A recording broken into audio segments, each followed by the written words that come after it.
ഈശോയേറ്റവും പ്രിയപ്പെട്ട സഹോദരങ്ങളെ, കൃപാഭിഷേകത്തിൻ്റെ ഈ ശുശ്രൂഷയിലേക്ക് ഞാൻ നിങ്ങൾ ഓരോരുത്തരെയും സ്നേഹപൂർവ്വം സ്വാഗതം ചെയ്യുന്നു. പരിശുദ്ധാത്മാവിൻ്റെ വലിയൊരു ഇടപെടൽ ഈ ശുശ്രൂഷ സമയത്ത് ഇത് കേട്ടുകൊണ്ടിരിക്കുന്ന ഓരോ വ്യക്തിയിലും കുടുംബത്തിൽ സംഭവിക്കട്ടെ എന്ന് പ്രാർത്ഥിക്കുന്നു. 1 കൊറിന്തോസ് 15-ാം അധ്യായം 29 മുതൽ 34 വരെയുള്ള വചനം നമ്മളൊന്ന് കേട്ടിട്ട് നമുക്ക് വചനത്തിലേക്ക് വരാം. അല്ലെങ്കിൽ മരിച്ചവർക്ക് വേണ്ടി ജ്ഞാനസ്നാനം സ്വീകരിക്കുന്നത് കൊണ്ട് എന്താണ് അർത്ഥമാക്കുന്നത്? മരിച്ചവർ ഉയർപ്പിക്കപ്പെടുന്നില്ലെങ്കിൽ മരിച്ചവർക്ക് വേണ്ടി എന്തിനും ജ്ഞാനസ്നാനം സ്വീകരിക്കണം? ഞങ്ങൾ തന്നെയും എന്തിനും സദാസമയവും അപകടത്തെ അഭിമുഖീകരിക്കണം? സഹോദരരെ, നമ്മുടെ കർത്താവായ യേശു ക്രിസ്തുവെ നിങ്ങളെക്കുറിച്ച് എനിക്കുള്ള അഭിമാനത്തെ ആധാരമാക്കി ഞാൻ പറയുന്നു, ഞാൻ പ്രതിദിനം മരിച്ചുകൊണ്ടിരിക്കുന്നു. മാനുഷികമായി പറഞ്ഞാൽ എഫേസസിൽ വെച്ച് വന്യമൃഗങ്ങളോട് പോരാടിയത് കൊണ്ട് എനിക്കെന്ത് പ്രയോജനം? മരിച്ചവർക്ക് പുനരുത്ഥാനമില്ലെങ്കിൽ നമുക്ക് തിന്നുകയും കുടിക്കുകയും ചെയ്യാം. എന്തെന്നാൽ നാളെ നമ്മൾ മരിച്ചു പോകും. നിങ്ങൾ വഞ്ചിതരാകരുത്. അധമമായ സംസർഗം സദാചാരങ്ങളെ ദുഷിപ്പിക്കും. നിങ്ങൾ നീതിപൂർവ്വം സമചിത്തത പാലിക്കുകയും പാപം വർജിക്കുകയും ചെയ്യുകയും. ചിലർക്ക് ദൈവത്തെപ്പറ്റി ഒരറിവുമില്ല. നിങ്ങളെ ലജ്ജിപ്പിക്കാനാണ് ഞാനിത് പറയുന്നത്. പൗലോസ്ലീഹയുടെ ഈ വചനം വളരെയധികം ഗൗരവമേറിയ വചനമാണ്. കർത്താവായ യേശുവിന്റെ ഉത്ഥാനത്തെ ഏറ്റുപറയുന്ന പൗലോസ്ലീഹ എഫേസസിൽ വെച്ച് വന്യമൃഗങ്ങളോട് ഏറ്റുമുട്ടുന്നു. ഈ വന്യമൃഗങ്ങൾ എന്ന് വെച്ചാൽ അവിടെ പറയുന്നത് പുനരുത്ഥാനം നടന്നിട്ടില്ല എന്നും പുനരുത്ഥാനമില്ല എന്നും പറയുന്ന കുറേ ആളുകളോട് പൗലോസ്ലീഹ വചനം പറയുന്നു. ഈശ്വര ഉത്ഥാനത്തെക്കുറിച്ച് പ്രഘോഷിക്കുന്ന കാര്യം പൗലോസ്ലീഹ തൻ്റെ ജീവിതത്തിൽ നേരിട്ട് അനുഭവിച്ചാണ്. ഈ സംശയം അപ്പോസ്തല പ്രവർത്തനത്തിൻ്റെ 9-ാം അധ്യായം 1 മുതൽ 9 വരെയുള്ള വചനത്തിൽ കാണാൻ പറ്റും. ഡമാസ്കസ് ഗേറ്റിങ്കിൽ വെച്ചുകൊണ്ട് ഈ പൗലോസ്ലീഹായ്ക്ക് ഉന്നതത്തിനൊരു സ്വർഗീയ രശ്മി വന്നിട്ട് അവൻ്റെ മേലെ അടിക്കുകയും അവൻ താഴെ വീഴുകയും അവനെ ദൈവം വിളിക്കുന്ന സ്ഥലത്തോട്, സാവൂൾ സാവൂൾ നീ എന്തിനെന്നെ പീഡിപ്പിക്കുന്നു? കർത്താവേ, അങ്ങ് ആരാണെന്ന് ചോദിക്കുന്നുണ്ട്. മറുപടി പറഞ്ഞു, നീ പീഡിപ്പിക്കുന്ന ക്രിസ്തുവാണ് ഞാൻ. അതിനുശേഷം അവൻ അന്ധനായിരുന്നു. കുറേ നേരം അവന് അന്ധത ബാധിച്ച് 3 ദിവസത്തേക്ക് ഉപവാസമൊക്കെ എടുക്കുന്നു. അതിനുശേഷം അനന്യാസ് വന്നിട്ട് ഇവൻ്റെ തലയിൽ കൈവച്ച് പ്രാർത്ഥിക്കുന്നു. പരിശുദ്ധാത്മാവിൻ്റെ നിറയുന്നു. ആ നിമിഷം മുതൽ ക്രിസ്തുവിൻ്റെ വചനത്തിന് സാക്ഷ്യം വഹിക്കുന്നു. അവൻ പോകുന്ന വഴി അത്ഭുതങ്ങൾ, അടയാളങ്ങളൊക്കെ സംഭവിക്കുന്നു. ഭയങ്കര ബന്ധനം ഒഴിക്കുന്നു. അവന് പരിശുദ്ധാത്മാവിനെ സ്വീകരിക്കുന്നു. പരിശുദ്ധാത്മാവിനെ നിൽക്കണം. ഈശോയിൽ വിശ്വസിച്ച് കഴിഞ്ഞപ്പോൾ ഈശോ ദൈവമാണ്, കർത്താവ്. ഈശോ ഉയർത്തെഴുന്നിട്ട് ഈശോ ഇന്നും ജീവിക്കും ദൈവം. ഈശോയാണ് കർത്താവ്. ഈശോ അവനിലേക്ക് അഭിഷേകം കൊടുക്കുന്നത് കാണാൻ പറ്റും. അങ്ങനെ ഉയർത്തെഴുന്നേറ്റ യേശുവിനെ പലതവണ പൗലോസ്ലീഹ നേരിട്ട് കണ്ടിട്ടുണ്ട്, അനുഭവിച്ചിട്ടുണ്ട് പൗലോസ്ലീഹ. അപ്പോൾ ആ അനുഭവിച്ച പൗലോസ്ലീഹ ആ കർത്താവിനെ ഏറ്റുപറയുക, യേശുവിനെ ഉത്ഥാനം ഏറ്റുപറയുക. അപ്പോൾ ഏറ്റുപറയുമ്പോൾ അത് എതിര് പറയാൻ വേണ്ടി ഈശോ ഉയർത്തെഴുന്നേറ്റ് ഈശോയ്ക്ക്, അതായത് ദുരീശ്വരവാദം പറയുന്നു. അവരെ വിളിക്കുന്ന പേര് വന്യമൃഗങ്ങൾ എന്ന് പറയുന്നത്, വൈൽഡ് ആനിമൽസ്. ലോകത്തിൽ ഒരുപാട് ഇത് പെരുകുന്നുണ്ട്. ദുരീശ്വരവാദം പറയുന്ന ഒരുപാട് ആളുകൾ. പൗലോസ്ലീഹ അവരെ വിളിക്കുന്ന പേര് വൈൽഡ് ആനിമൽസ് എന്ന് വിളിക്കുകയാണ്. അത് പറയുകയാണ്. അത്തരം ആളുകൾ, ദൈവവചനത്തിനെതിരെ പോകുന്ന ആൾ, യേശുവിൻ്റെ ഉത്ഥാനത്തെ പരിഹസിക്കുന്ന ആളുകൾ, യേശുവിൻ്റെ ഉത്ഥാനത്തെ നിസ്സാരവൽക്കരിക്കുന്ന ആളുകൾ, അത് നമ്മുടെ അകത്തും പുറത്തും, സഭയ്ക്കുള്ളിലുണ്ട്, സഭയ്ക്ക് വെളിയിൽ പോലും ചിലപ്പോൾ അത് അങ്ങനെയുള്ള ആളുകൾ നമുക്ക് കണ്ടുമുട്ടുന്നത് കാണാൻ പറ്റും. പക്ഷെ പൗലോസ്ലീഹ തൻ്റെ ജീവിതാനുഭവം പറയുന്നത്, പൗലോസ് 1 യോഹന്നാൻ 1:1 യോഹന്നാൻ ശ്ലീഹ പറയും, ഞങ്ങൾ കണ്ടുകൊണ്ട് കണ്ടതും കാതുകൊണ്ട് സ്പർശിച്ചതും, ഞങ്ങൾ കണ്ണുകൊണ്ട് കണ്ട കരങ്ങൾ കൊണ്ട് സ്പർശിച്ചതും കാതുകൊണ്ട് കേട്ടതുമായ യേശുക്രിസ്തുവിനെ കുറിച്ചാണ് ഞങ്ങൾ പ്രസംഗിക്കുന്നതെന്ന് പറയുന്നുണ്ട്. അപ്പോൾ അവരനുഭവിച്ച ഉത്തിതനായ യേശുവിനെ വേണ്ടി പറയുകയാണ്. അടുത്തൊരു വചനമാണ്, മരിച്ചവർക്ക് പുനരുത്ഥാനമില്ലെങ്കിൽ നമുക്ക് തിന്നുകയും കുടിക്കുകയും ചെയ്യാം. എന്തെന്നാൽ നാളെ നമ്മൾ മരിച്ചു പോകും. നിങ്ങൾ വഞ്ചിതരാകരുത്. പൗലോസ് പറയുക, ഈശോ ഒന്നും ജീവിക്കുന്ന ദൈവമാണ്. മരിച്ചവർ ഉയർത്തെഴുന്നേൽക്കും. മരിച്ചവരെല്ലാവരും ഉയർത്തെഴുന്നേൽക്കും. അത് യേശു ക്രിസ്തുവിലുള്ള വചനത്തിൻ്റെ ശക്തിയാണത്. ഈശോയാണ് ഉയർപ്പിക്കുന്നത്, വേറെ ആരും ഉയർപ്പിക്കുന്നത്. റോമാലേഖനം 8-ാം അധ്യായത്തിൻ്റെ 9-ാമത്തെ വചനം പറയുന്ന പോലെ, യേശുവിനെ മരിച്ചവൻ ഉയർപ്പിച്ചവൻ നമ്മുടെ മർത്യശരീരങ്ങൾക്കും തൻ്റെ ആത്മാവിൻ്റെ ശക്തിയാൽ പുതുജീവൻ പ്രദാനം ചെയ്യും. അവിടെ പറയുന്നുണ്ട് വളരെ പ്രധാനപ്പെട്ട വചനം, റോമാലേഖനത്തിൻ്റെ 8-ാം അധ്യായത്തിൻ്റെ 9 മുതൽ 11 വരെ വചനം. ദൈവത്തിൻ്റെ ആത്മാവ് യഥാർത്ഥമായി നിങ്ങൾ വസിക്കുന്നെങ്കിൽ നിങ്ങൾ ജഡികരല്ല, ആത്മീയനാണ്. ക്രിസ്തുവിൻ്റെ ആത്മാവില്ലാത്തവൻ ക്രിസ്തുവിനുള്ളവനല്ല. എന്നാൽ നിങ്ങളുടെ ശരീരം പാപം നിമിത്തം മൃതമാണെങ്കിലും ക്രിസ്തു നിങ്ങളിലുണ്ടെങ്കിൽ നിങ്ങളുടെ ആത്മാവ് നീതി നിമിത്തം ജീവനുള്ളതായിരിക്കും. യേശുവിനെ മരിച്ചവൻ ഉയർപ്പിച്ചവൻ്റെ ആത്മാവ് നിങ്ങൾ വസിക്കുന്നുണ്ടെങ്കിൽ, യേശുവിനെ മരിച്ചവരിൽ നിന്ന് ഉയർപ്പിച്ചവൻ്റെ ആത്മാവ് നിങ്ങളിൽ വസിക്കുന്നുണ്ടെങ്കിൽ, യേശു ക്രിസ്തുവിനെ ഉയർപ്പിച്ചവൻ നിങ്ങളുടെ മർത്യ ശരീരങ്ങൾക്കും നിങ്ങൾ വസിക്കുന്ന തൻ്റെ ആത്മാവിനാൽ ജീവൻ പ്രദാനം ചെയ്യും. അതുകൊണ്ട് പൗലോസ്ലീഹ അത്ര ശക്തമായിട്ട് പറയുക. അത് 1 കൊരിന്തോസിൻ്റെ 15-ാം അധ്യായത്തിൻ്റെ 32 മാനുഷികമായി പറഞ്ഞാൽ എഫേസുസിൽ വെച്ച് വന്യമൃഗങ്ങളോട് പോരാടിയത് കൊണ്ട് എനിക്ക് എന്ത് പ്രയോജനം? മരിച്ചവർക്ക് പുനരുത്ഥാനമില്ലെങ്കിൽ നമുക്ക് തിന്നുകയും കുടിക്കുകയും ചെയ്യാം. എന്നാൽ നാളെ നമ്മൾ മരിച്ചു പോകും. അണ്ട് പൗലോസ് പറഞ്ഞു, നിങ്ങൾ വഞ്ചിതരാകരുത്. അത്തരം പ്രബോധനങ്ങൾ പഠിപ്പിക്കുന്നവർ കള്ളന്മാരാണ്, നുണയന്മാരാണ്. അവർ ക്രിസ്തുവിൻ്റെ ഉത്ഥാനം കണ്ടിട്ടില്ല, അറിഞ്ഞിട്ട് അനുഭവിച്ചിട്ടില്ല, അറിയാൻ ശ്രമിച്ചിട്ടില്ല. പക്ഷെ അങ്ങനെ ജീവിതമുണ്ട്. യേശു ഉയർത്തെഴുന്നേറ്റ ദൈവമാണ്. പറയുകയാണ്, അധമമായ സംസർഗം സദാചാരങ്ങൾ ദുഷിപ്പിക്കും. അതായത് മോശമായ കൂട്ടുകെട്ടുകൾ സദാചാരങ്ങളെ ദുഷിപ്പിക്കും. നമുക്ക് മോശമായ നമ്മൾ കണ്ടുകൊണ്ടിരിക്കുന്നത് ചില സിനിമകളും ചില ഹൊറർ ഫിലിമുകളും ചില സംഭവങ്ങളും ചില കൂട്ടുകെട്ടും, അതാണ് അധമമായ സംസർഗങ്ങൾ, ചില ഫ്രണ്ട്ഷിപ്പുകൾ. ചിലപ്പോൾ ഇന്നത്തെ പുതിയ ലോകത്തിൽ നമുക്ക് കമ്പ്യൂട്ടർ വേൾഡാണ്, കമ്പ്യൂട്ടർ ലോകമാണ്. ഇപ്പോൾ മൊബൈൽ ഫോണും എല്ലാ സൗകര്യങ്ങളും ഉണ്ട്. ലോകത്തിലെ എല്ലാ കാര്യങ്ങളും ഒറ്റ നിമിഷം കൊണ്ട് കണ്ടുപിടിക്കാവുന്ന വേദികൾ നമുക്കുണ്ട്. അപ്പോൾ അതിനകത്ത് കയറുന്ന മനുഷ്യർത്തണം അധമമായ മോശമായ കൂട്ടുകെട്ടുകൾ സദാചാരങ്ങൾ ദുഷിപ്പ്. അതായത് കിട്ടിയ അടിത്തറകൾ വിശ്വാസ ജീവിതത്തെ തകിടം മറിക്കും. യേശുവിൻ്റെ മകനായിരുന്നു നീ, മകളായിരുന്നു നീ, യേശുവിന് വേണ്ടി ജീവിച്ച് മരിച്ച വ്യക്തിയാണ് നീ, നിന്റെ ജീവിതത്തിൽ ഒരുപാട് സഹനങ്ങൾ എടുത്ത വ്യക്തിയാണ് നീ. അപ്പം നീ മറന്നു പോകരുത്. നീ യേശുവിന് വേണ്ടി ജീവിക്കുന്ന വ്യക്തിയാണ് നീ. അപ്പോൾ നീ നിന്റെ സംസർഗങ്ങൾ, പാപകരമായ സംസർഗങ്ങളോട് നീ വിട പറയണം. നീ ചില കൂട്ടുകെട്ടുകൾ, പാപം നിറഞ്ഞ കൂട്ടുകെട്ടുകളോട് നീ വിട പറയണം. നീ നിന്റെ ആത്മരക്ഷയെ നീ ആത്മരക്ഷയ്ക്ക് നീ മുൻതൂക്കം കൊടുക്കണം. മത്തായി 16:26 പറയും, ലോകം മുഴുവൻ നേടിയാലും നിൻ്റെ ആത്മാവ് നഷ്ടപ്പെട്ടാൽ നിനക്ക് എന്ത് പ്രയോജനം? എന്തെല്ലാം നേടി എന്നിട്ട് ഒരു കാര്യമില്ല.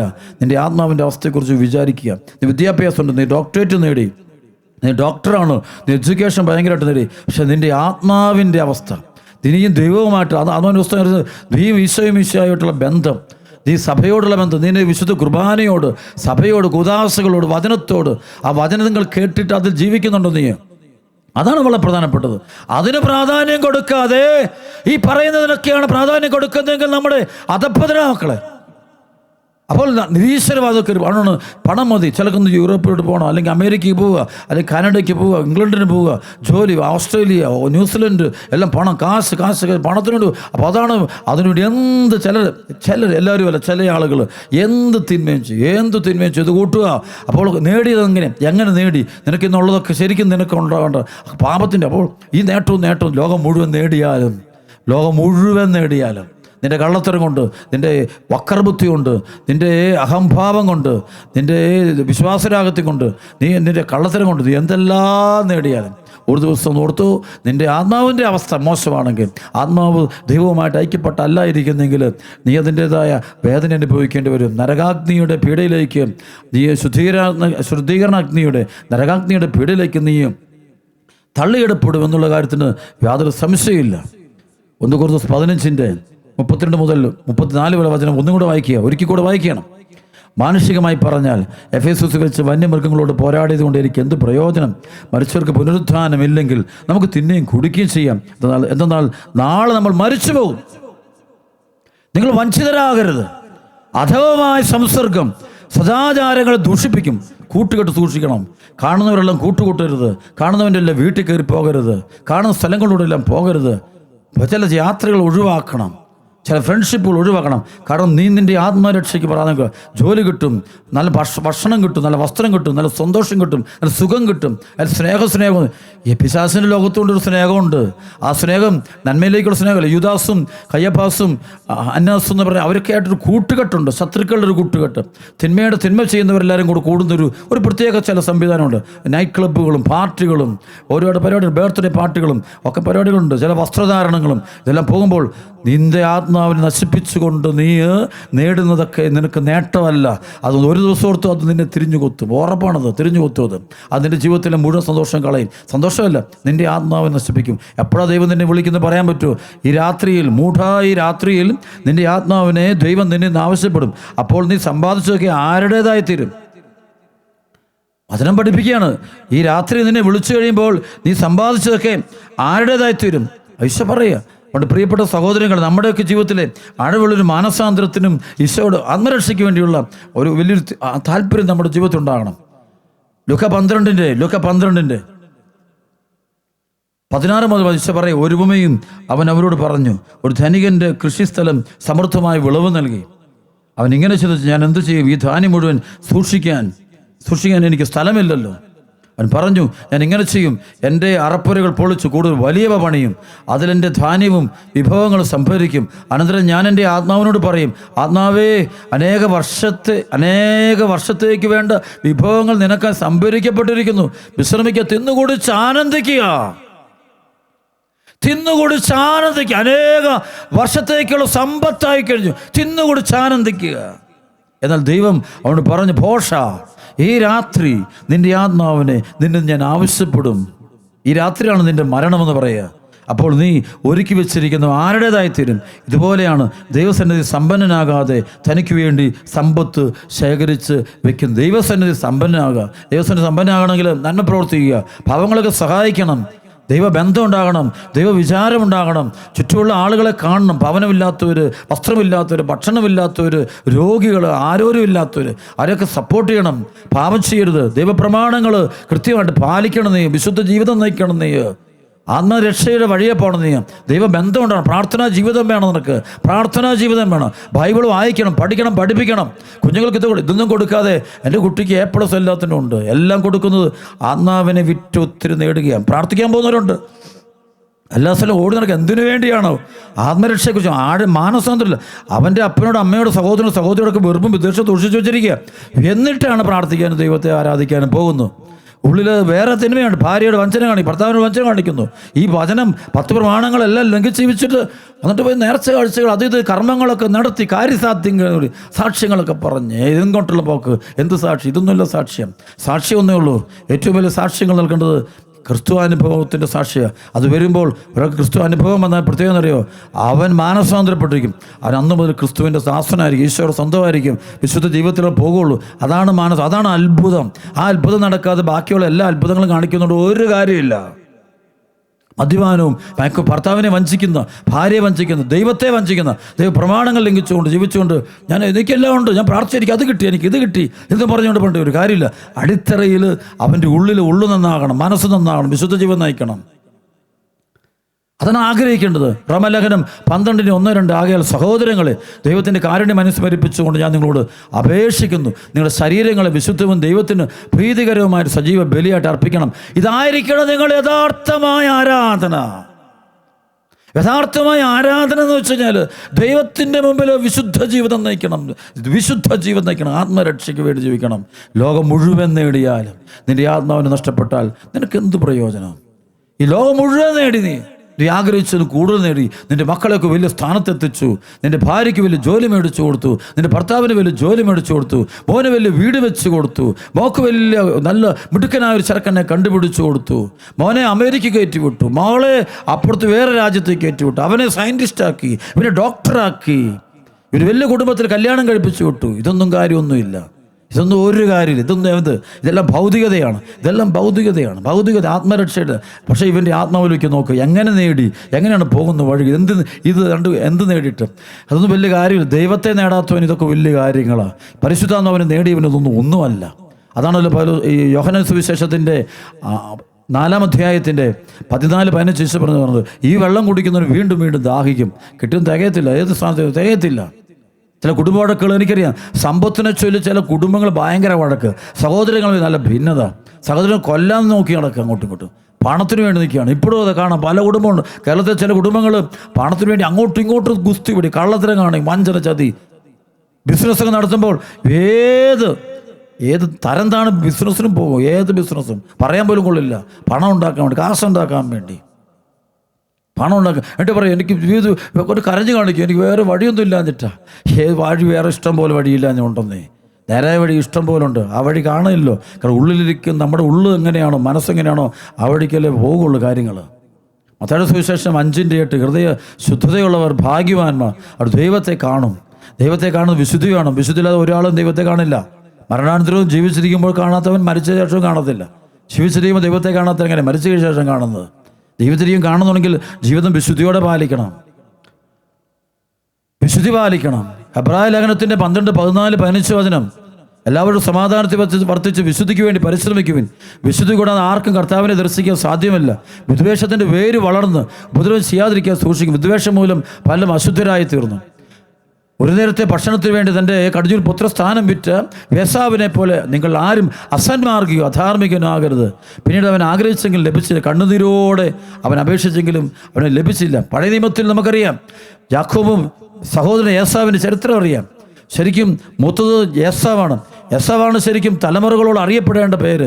കാരണം അവൻ കടിഞ്ഞൂൽ പുത്രനാണ്. അബ്രാഹത്തിൻ്റെയും ഇസ്ഹാക്കിൻ്റെയും യാക്കോബിൻ്റെ യാക്കോബ് ഏസാവ് എന്നാണ് വരേണ്ടത്. പൂർവ്വപിതാക്കന്മാരുടെ പേരിൽ വരേണ്ടവനാണ് ഏസാവ്. പക്ഷേ ആ പേര് മുഴുവൻ പോയി. അവൻ്റെ കൃപ, കാരണം അവൻ ദൈവത്തെ മറന്നൊരു ജീവിതമായിരുന്നു ഏസാവ് പണം, അവൻ കൃഷി, നേട്ടം, അത് മാത്രം വേർപ്പൊലിച്ച് രാത്രിയും പകലും കിടന്ന് കഷ്ടപ്പെട്ട് അവൻ പൈസ ഉണ്ടാക്കുകയാണ്, പണം ഉണ്ടാക്കുകയാണ്.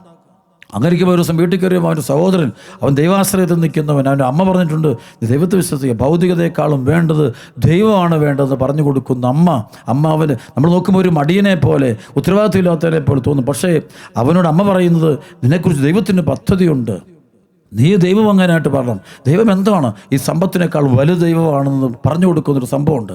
അപ്പോൾ അതുകൊണ്ടാണ് അവിടെ വെച്ച് ഏസാവ് വന്നിട്ട് പറയാണ്, സഹോദരൻ പറയും, എനിക്ക് വിശന്ന് വരിക, വേർത്ത് വരിക, രാവിലെ ഒന്നും കഴിച്ചിട്ടില്ല, ഒരു ഭക്ഷണം വൈകുന്നേരം അവൻ കഴിച്ചിട്ടില്ല, ക്ഷീണിച്ച് അവശനായി വന്നിരിക്കാൻ പറയാം, എൻ്റെ സഹോദരൻ എനിക്ക് ഇച്ചിരി നീ ഉണ്ടാക്കുന്ന പായസം തരിക, അതിൻ്റെ രുചിയും അതിൻ്റെ സ്മെല്ലൊക്കെ ഇവന് കിട്ടിയപ്പോഴത്തേക്കും എത്രയും പെട്ടെന്ന് അത് കഴിക്കുക, വേറെ ഒന്നും ചിന്തയില്ല. അപ്പോൾ ആ സമയത്ത് പറഞ്ഞു, എൻ്റെ കടിഞ്ഞൂൽ പുത്രസ്ഥാനം ദൈവപുത്രസ്ഥാനം തന്നെയാണ്, ദൈവമായിട്ടുള്ള ബന്ധത്തിൻ്റെ സ്ഥാനമാണ്. അപ്പോൾ അത് എനിക്ക് തരാമെന്നുണ്ടെങ്കിൽ നിനക്ക്. അവൻ പറഞ്ഞു, നീ ഇതെടുത്തോ.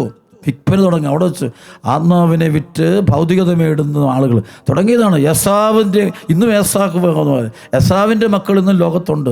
അപ്പോൾ അവർ ചെയ്യുന്നത്, അവർ ആത്മാവിനെ വിറ്റ് പണം നേടുക, സുഖം നേടുക, നല്ല ഭക്ഷണം, നല്ല രുചികരമായ ആത്മാവിനെ വിറ്റ് ദൈവപുത്ര സ്ഥാനം വിറ്റ് നല്ല ഭക്ഷണം കഴിക്കുക, നല്ല സുഖം, നല്ല വീട്, നല്ല സൗകര്യം. പക്ഷേ അവനറിഞ്ഞില്ല അവനെല്ലാം കയ്യിൽ നിന്ന് പോയെന്ന്. യാക്കോബ് അങ്ങനെ കടിഞ്ഞൂൽ പുത്രനായി തീരുക. അടുത്ത നിമിഷം ഇസ്ഹാക്കിൻ്റെ അനുഗ്രഹം ശരിക്കും ചെല്ലേണ്ടത്, അപ്പൻ്റെ അനുഗ്രഹം ചെല്ലേണ്ടത് ശരിക്കും ഏസാവിനാണ്. പക്ഷേ ചെല്ലുന്ന മുഴുവൻ യാക്കോബിന്. കാരണം ഒരിടത്ത് ദൈവത്തോടുള്ള അവിശ്വസ്തത കാണിക്കുമ്പോൾ പിന്നെ മുഴുവൻ ആകുന്ന പ്രശ്നം. ആത്മാവിനെ വിറ്റ് പോയി കഴിഞ്ഞാൽ പിന്നെ മുഴുവൻ പോകും. ആത്മാവിനെ വിറ്റവന് എല്ലാം നഷ്ടപ്പെട്ടു പോകുന്നു. ആത്മാവിനെ വിറ്റവന് എല്ലാം നഷ്ടപ്പെടുക. ഇസ്ഹാക്ക് യാക്കോബിനെ അനുഗ്രഹിച്ചു. ആ രാത്രി തന്നെ അമ്മ പറയുന്നുണ്ട്, മോനെ നിന്നെ ഇവിടെ നിൽക്കരുത്, കാരണം നിന്റെ സഹോദരന് പക കയറിയിട്ടുണ്ട്, വെറുപ്പാണ്. അത് ദൈവം അനുഗ്രഹിക്കുന്നവരോടാണ് പലപ്പോഴും ഈ ലോകാരൂപയ്ക്ക് ഏറ്റവും കൂടുതൽ വെറുപ്പ്. ദൈവം ആരെല്ലാം ഈ ഭൂമിയിൽ അനുഗ്രഹിച്ചിട്ടുണ്ടോ, ദൈവം ആരെല്ലാം സ്നേഹിക്കുന്നുണ്ടോ, ദൈവം ആരിലേക്ക് കൃപയെടുക്കുന്നുണ്ടോ, അവരോട് പിശാചിനെപ്പോൾ അവരുടെ പാതിരപ്പിയോട്, ജോൺ മരിയ വിയാനിയോടൊക്കെ പിശാച് പീഡിപ്പിക്കുന്നത് കാണാൻ പറ്റും. കാരണം അവർ ദൈവത്തോട് ബന്ധപ്പെട്ട് നിൽക്കുന്നവർ, ദൈവം തൊട്ടവരാണ്, ദൈവം അനുഗ്രഹിച്ചവർ, ദൈവം തിരഞ്ഞെടുത്തവരാണ്. അസന്റ് ആൻ്റണിയൊക്കെ പിശാച് പീഡിപ്പിക്കുന്നത് കാണാൻ പറ്റും. ബെനഡിക്റ്റ് പുണ്യാളിനൊക്കെ പിശാച് പീഡിപ്പിക്കുന്നത്, ഫ്രാൻസിസ് അസീസി പുണ്യാളൻ പിശാച് കൊല്ലം നോക്കുന്നത് കാണാൻ പറ്റും. കാരണം മറ്റൊന്നുമല്ല, അവർ ദൈവവുമായിട്ടുള്ള ആഴമേറിയൊരു ബന്ധത്തിലാണ് അവർ കഴിയുന്നത്. അവർ ദൈവം സ്വന്തമാക്കിയതിൻ്റെ അസൂയ എന്ന് പറഞ്ഞ പിശാച് ലോകത്തുണ്ട്, അലറിക്കൊണ്ട് നടക്കുകയാണ്.